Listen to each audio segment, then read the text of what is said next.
कभी सोचा है कि एक पुराने क्लासिक एनिमेशन और आजकल के किसी वायरल डांस चैलेंज में आखिर क्या चीज़ कॉमन हो सकती है? देखने में तो दोनों बिल्कुल अलग है ना? लेकिन सच तो ये है कि दोनों की कामयाबी के पीछे एक ही सीक्रेट छिपा हुआ है। आज हम उसी गुप्त ब्लूप्रिंट को समझने की कोशिश करेंगे जो किसी भी कहानी को यादगार बना देता है। हाँ, तो इसी सवाल पर थोड़ा और सोचते हैं। एक तरफ वो कार्टून कैरेक्टर है जिसे हमारी कई पीढ़ियां प्यार करती आई हैं, और दूसरी तरफ एक ऐसा इंटरनेट ट्रेंड है जो रातों रात पूरी दुनिया में छा जाता है।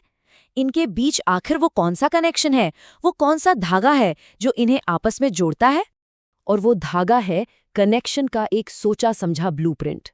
देखिए, कामयाब कंटेंट कोई तुक्का या हादसा नहीं होता। इसे बहुत ध्यान से साफ सुथरे विजुअल्स और एक आकर्षक भरोसेमंद आवाज की नींव पर बनाया जाता है, ताकि लोग उससे दिल से जुड़ सके। अच्छा, तो चलिए अब इसमें थोड़ा और गहराई से उतरते हैं।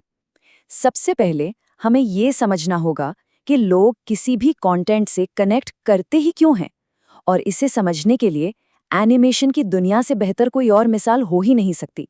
जरा सोचिए, एनिमेशन के फैंस जिस तरह अपने पसंदीदा किरदारों के लिए दीवाने होते हैं, वो किसी भी क्रिएटर के लिए एक बहुत बड़ी सीख है।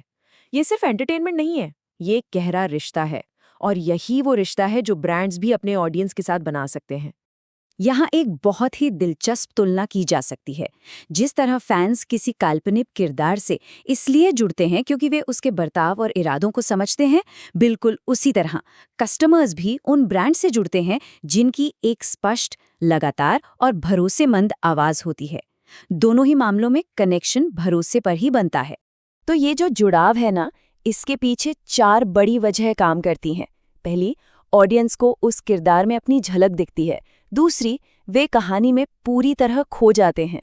तीसरी, वे अपने जैसे लोगों की एक कम्युनिटी बना लेते हैं।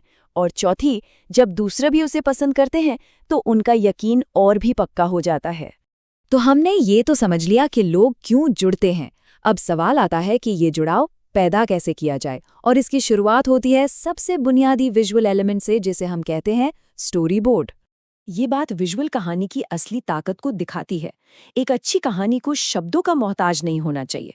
मतलब, अगर विजुअल्स इतने साफ हैं कि बिना आवाज के भी कहानी समझ आ रही है, तो समझिए कि हम सही रास्ते पर हैं। अब जरा इन 2 तस्वीरों पर नजर डालिए।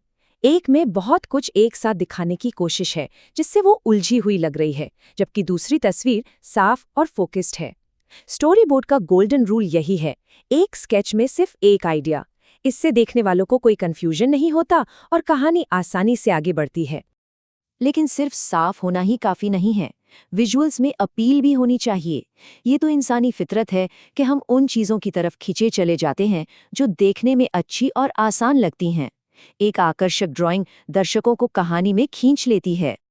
तो ठीक है, विजुअल्स तो तैयार हो गए, पर अब इन तस्वीरों में जान कैसे डाली जाए? यहीं से ध्वनि और आवाज का जादू शुरू होता है। इस प्रोसेस में एनिमेटिक एक बहुत ही ज़रूरी स्टेज है। इसे आप एक तरह का एनिमेटेड स्टोरी बोर्ड समझ सकते हैं, जो तस्वीरों और फाइनल एनिमेशन के बीच एक पुल का काम करता है। यहीं पर कहानी को उसकी रफ्तार, उसका मूड और उसकी आवाज़ मिलती है। एक एनिमेटिक में आवाज़ की दुनिया बनाने के लिए मतलब 4 मुख्य परतें होती हैं। पहली है टाइमिंग, यानी कौन सा सीन कितनी देर दिखेगा। दूसरा है संगीत, जो माहौल बनाता है। तीसरी और सबसे ज़रूरी, आवाज़, जो किरदारों को पर्सनालिटी देती है। और चौथी, साउंड इफ़ेक्ट्स, जो उस दुनिया को असली बनाते हैं। और हाँ, वॉइस ओवर की क्वालिटी तो बहुत ही ज़्यादा मायने रखती है। एक दमदार और आकर्षक आवाज़ का परफॉर्मेंस कहानी में इतनी जान डाल सकता है कि शायद ज़्यादा ड्राइंग्स की ज़रूरत ही ना पड़े। ये सिर्फ शब्दों को पढ़ना नहीं है, बल्कि उन्हें महसूस करवाना है। और इसीलिए कहा जाता है कि सिर्फ लाइनें मत पढ़ो, उन्हें ऐसे कहो जैसे वो कहानी का आखिरी हिस्सा है। एक अच्छी आवाज़ सिर्फ स्क्रिप्ट नहीं पढ़ती, वो एक सच्चा परफॉर्मेंस देती है। आवाज़ में इमोशन, इरादा और पर्सनालिटी दिखनी चाहिए, तभी तो लोग उससे जुड़ पाएंगे। अब जरा पुराने ज़माने के साउंड ट्रैक से निकलकर आज की दुनिया में आते हैं, मतलब सोशल मीडिया की दुनिया में, जहाँ वायरल ऑडियो ही सफलता की नई धुन बन गया है। तो कोई ऑडियो वायरल होता कैसे है? इसके पीछे आमतौर पर 4 बातें होती हैं। 1, वो कैची होता है, मतलब यादगार और दोहराने में आसान।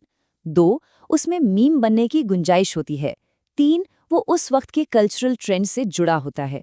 और 4, जब कोई बड़ा इन्फ्लुएंसर उसे इस्तेमाल कर लेता है तो वो आग की तरह फैल जाता है।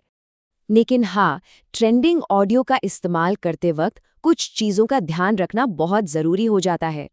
वो आपके कंटेंट के स्टाइल और ब्रांड की पहचान से मेल खाना चाहिए, और साथ ही कॉपीराइट जैसे कानूनी मामलों को समझना भी उतना ही ज़रूरी है। अब हम अपनी पूरी बात को वहीं वापस लाते हैं जहां से हमने शुरू किया था, यानी एक मजबूत कम्युनिटी बनाने के लक्ष्य पर, क्योंकि किसी भी कंटेंट की असली सफलता तो वही है। जब कोई अच्छा कंटेंट लोगों को एक जैसी पसंद या दिलचस्पी देता है ना, तो वे अपने आप एक दूसरे के करीब आ जाते हैं, और धीरे धीरे ये कम्युनिटीज खुद ब खुद बढ़ने लगती हैं, एक दूसरे को सपोर्ट करती हैं और उस कंटेंट की सबसे बड़ी ताकत बन जाती है। एक अच्छा कंटेंट असल में एक वर्चुअल चौराहे जैसा होता है, एक ऐसी जगह जहां लोग मिलते हैं, जुड़ते हैं और एक दूसरे के साथ अपने अनुभव बांटते हैं। ये एक ऐसा माहौल बना देता है जहां एक समुदाय इकट्ठा होकर फल फूल सकता है। तो कुल मिलाकर ये जो बज़ या चर्चा होती है, ये कोई जादू नहीं है। ये एक मजबूत ब्लूप्रिंट का नतीजा है, जिसे आकर्षक विजुअल्स और एक असरदार, दिल को छूने वाली आवाज़ के जरिए जिंदा किया जाता है, और जो आखिर में एक जुनूनी कम्युनिटी को जन्म देता है। ये सारी बातें हमें एक बहुत ही अहम सवाल पर लाकर छोड़ देती हैं। हम सब अपनी कहानी को कैसा दिखाना है, इस पर तो बहुत ध्यान देते हैं, पर क्या हमने कभी सोचा है कि उसकी आवाज़ कैसी होनी चाहिए? वो कौन सी आवाज़ है जो लोगों को जोड़ेगी और उस कहानी को हमेशा के लिए यादगार बना देगी?